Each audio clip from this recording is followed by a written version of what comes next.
plus en plus, jeunesse rime avec plainte et complainte.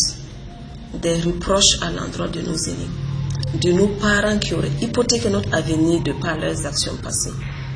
Et nous, que faisons-nous à présent? Quelle image voulons-nous léguer à la postérité? Demain, nous serons ces aînés que nous avons tant critiqués. La jeunesse est un pilier important de la durabilité et à juste titre, la jeunesse doit être impliquée dans l'ensemble des processus décisionnels pour l'atteinte des objectifs de développement durable.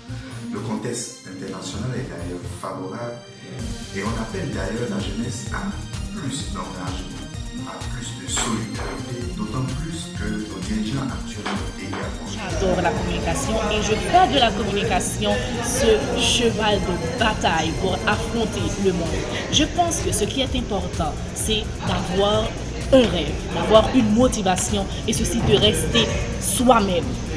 Ce rêve que vous avez, si vous pensez vraiment que vous pouvez l'atteindre, il faut avoir une vision et aussi oser.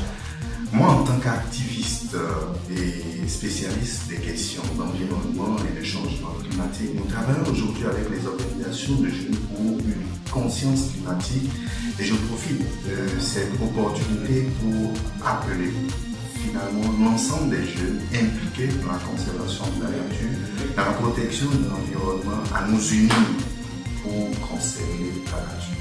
Merci. Chers amis qui me regardent de partout, pensez toujours à avoir un rêve et osez avec votre rêve. Si vous aimez la communication, évoluez dans le domaine de la communication. Donnez-vous-y à fond et obtenez tout ce que vous voulez de votre épanouissement. Nous devons, avec le peu de ressources dont nous disposons, poser des actes forts au sein de nos communautés. Partons sur les chantiers de la sensibilisation aux côtés de nos pères jeunes pour un développement des services de santé et d'éducation, pour une promotion des droits humains, pour une meilleure gestion de l'environnement. Agissons positivement, quel que soit notre niveau, quel que soit l'endroit où nous sommes, nous devons être des exemples.